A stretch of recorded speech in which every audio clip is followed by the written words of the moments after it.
Gather close, for history remembers what the world has forgotten. In the winter of 873 AD, as snow blanketed the English countryside, something unprecedented occurred in the quiet settlement of Repton. The Great Heathen Army, perhaps the most formidable Viking force ever assembled, chose this sacred Mercian town as their winter quarters. But here's where our story becomes fascinating. We have two completely different accounts of what happened. The sagas tell us tales of conquest and glory, while the archaeological evidence buried beneath Repton's soil whispers a far more complex story. Wait, so we actually have physical evidence of what happened there? Indeed, we do. And it paints a picture that's both more remarkable and more troubling than the saga writers ever imagined.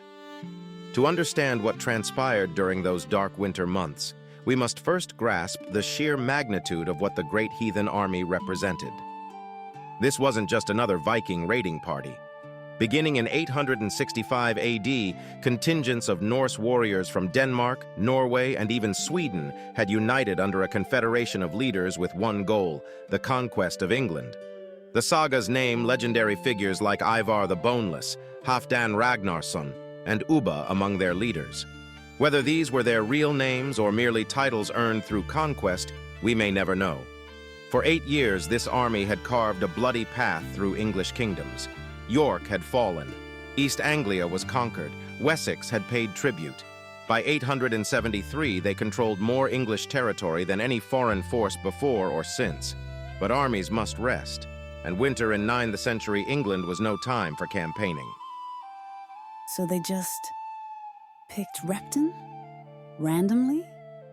That's where the archaeological evidence becomes crucial. Repton was no random choice. It housed one of Mercia's most important royal monasteries, founded in the 7th century as a burial place for Mercian kings. The symbolic value was immense. By occupying this sacred ground, the Vikings were making a statement about who truly ruled Mercia. For over 1,000 years, Repton kept its secrets buried. Then, in the 1970s, archaeologists Martin Biddle and Bertha Colby Biddle began systematic excavations. What they uncovered revolutionized our understanding of the Viking occupation. The saga accounts, written centuries later, speak grandly of the army's arrival and their taking of winter quarters. They mention the death of King Burgred of Mercia, driven into exile. But the sagas tell us little about daily life during those winter months. The archaeological evidence, however, reveals intimate details of a community under occupation. What kind of details? Extraordinary ones. The excavations revealed that the Vikings didn't simply camp in the countryside. They fortified the monastery itself, turning the sacred church of St. Wystan into the centerpiece of a defensive position. Trenches were dug, earthworks were raised. The holy ground where Mercian royalty had been laid to rest for centuries became a Viking fortress. But the most shocking discovery lay beneath the surface. In what had been the monastery's garden, the team uncovered a mass grave unlike anything found in Britain from this period. Nearly 300 individuals, hastily interred with little ceremony. The saga accounts make no mention of such massive casualties during what should have been a peaceful winter quartering. Hold on, 300 people. What happened to them? That's precisely what the bones began to tell us. Analysis revealed a population quite different from typical Anglo-Saxon burials. These individuals were predominantly young adult males, many showing signs of healed battle wounds from previous conflicts. Even more telling, many showed evidence of malnutrition and disease. The winter of 873 had been particularly harsh, and maintaining an army of several thousand men through the cold months proved more challenging than the sagas suggest. What emerges from the archaeological record is a story of survival pushed to its limits. The Great Heathen Army had been campaigning for 8 years. They were far from home, far from their traditional support networks, facing an English winter with inadequate supplies. The monastery's stores, substantial as they might have been, couldn't sustain thousands of warriors through months of bitter cold. Disease began to spread through the cramped winter quarters. Analysis of the bones suggests that dysentery, typhus, and other crowd diseases swept through the army. The young men who had survived countless battles were felled by invisible enemies their weapons couldn't fight. The sagas don't mention any of this. The sagas prefer heroes to disease, conquest to mortality. But the bones don't lie. Isotope analysis of the remains confirms these were not locals. The chemical signatures in their bones match Scandinavian environments. Perhaps most shocking was what the Vikings did to accommodate their dead. The royal mausoleum of the Mercian kings was cleared out, its sacred contents unceremoniously removed. In its place, they installed their own dead, creating a charnel house where Mercian royalty once rested. The centerpiece was the remains of a tall warrior, possibly one of their leaders. He was surrounded by the disarticulated bones of his followers, arranged with what can only be described as ritual precision.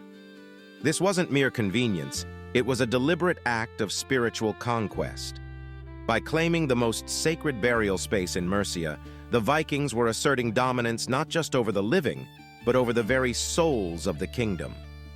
What makes Repton extraordinary is how the physical evidence contradicts and complements the written sources. The sagas speak of Ivar the Boneless leading the army to Repton, but they focus on political maneuvering, the installation of a puppet king, the securing of tribute. The archaeology reveals the human cost hidden behind those grand narratives. Every artifact tells a story of individuals far from home. Gaming pieces suggest soldiers passing time during long winter evenings.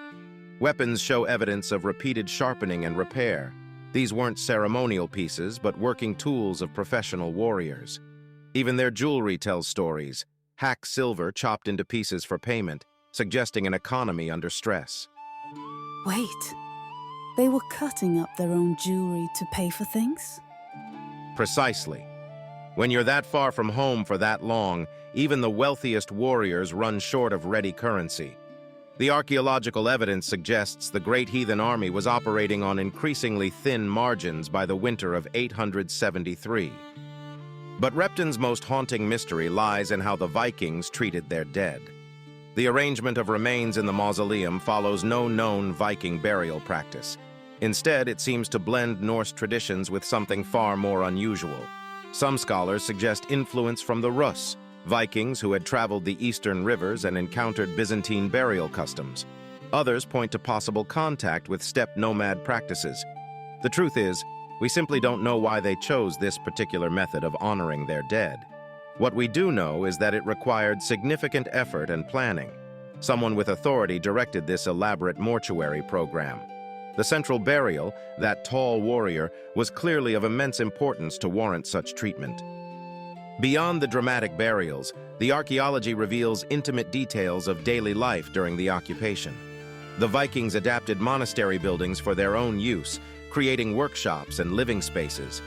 Metalworking evidence suggests they were maintaining equipment and creating new weapons during their stay. Food remains tell us about their diet, a mix of stored grain from the monastery, supplemented by hunting and whatever livestock they could procure. But the portions suggest rationing, careful management of dwindling resources. Even their waste tells a story. Parasite eggs preserved in the deposits reveal that many warriors suffered from intestinal disorders, hardly surprising given the overcrowded conditions and inadequate sanitation. This is so different from what I expected Viking life to be like. The sagas prefer glory to dysentery, my friend. But archaeology gives us the full human experience, triumph and suffering intertwined. These weren't superhuman raiders, but mortal men facing the same challenges that have plagued armies throughout history. By spring 874, the survivors were ready to move. The sagas tell us the army divided. Some stayed to rule conquered territories, others continued campaigning. The archaeological evidence suggests this division wasn't entirely voluntary. The Great Heathen Army that left Repton was dramatically reduced from the force that had arrived. Disease and hardship had accomplished what English weapons could not, breaking the power of the greatest Viking army ever assembled. They left behind more than graves, broken weapons, worn-out equipment, personal items, the detritus of a force that had pushed itself beyond sustainable limits.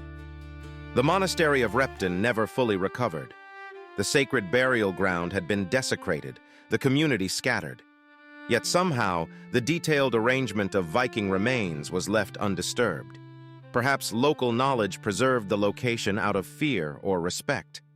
For over a millennium, this extraordinary archaeological record lay waiting.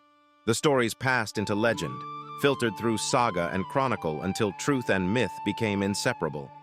Only when modern archaeology brought scientific methods to bear on the site did the real story begin to emerge. Carbon dating, isotope analysis, forensic anthropology, tools the saga writers never imagined would one day fact-check their narratives. So, what actually happened that winter? Like the real story?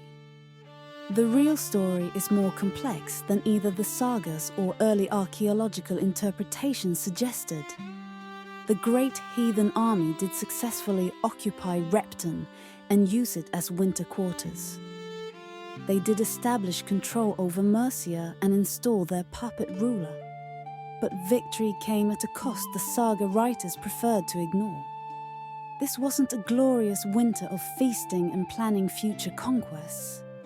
It was a brutal season of survival that tested the army's limits and found them wanting. The mass burial represents not a single catastrophic event, but the accumulated mortality of a force pushed beyond its logistical capacity. Disease, malnutrition, exposure.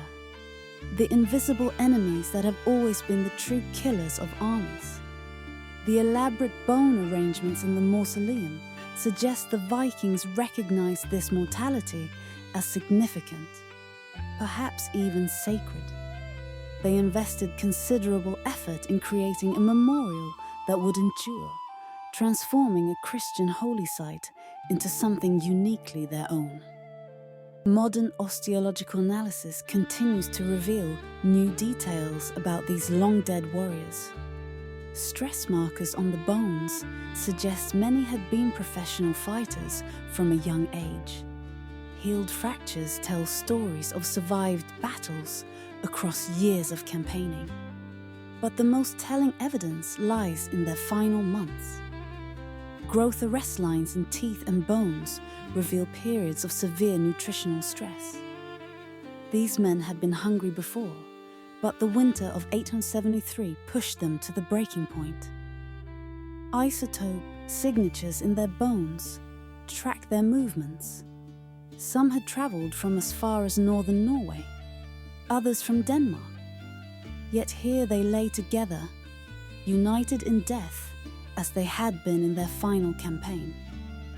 We must remember that the saga writers had their own agenda. Writing centuries after the events, they were creating literature as much as history. Stories of disease and logistical failure don't inspire future generations of warriors. Tales of glorious conquest and strategic brilliance do. The sagas served to maintain cultural memory and identity among Scandinavian communities. Truth, when it conflicted with these purposes, became secondary to narrative power. But the bones tell a different story, one of human cost and mortal limitation.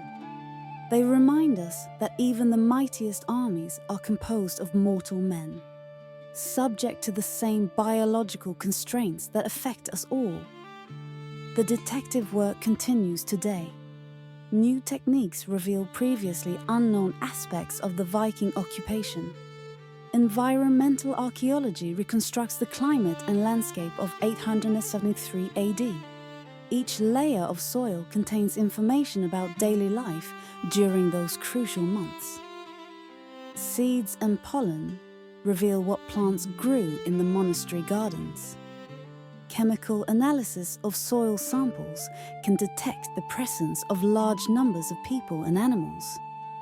Even the monastery's architecture tells part of the story. Tool marks on stones reveal how the Vikings adapted the buildings for their own defensive needs.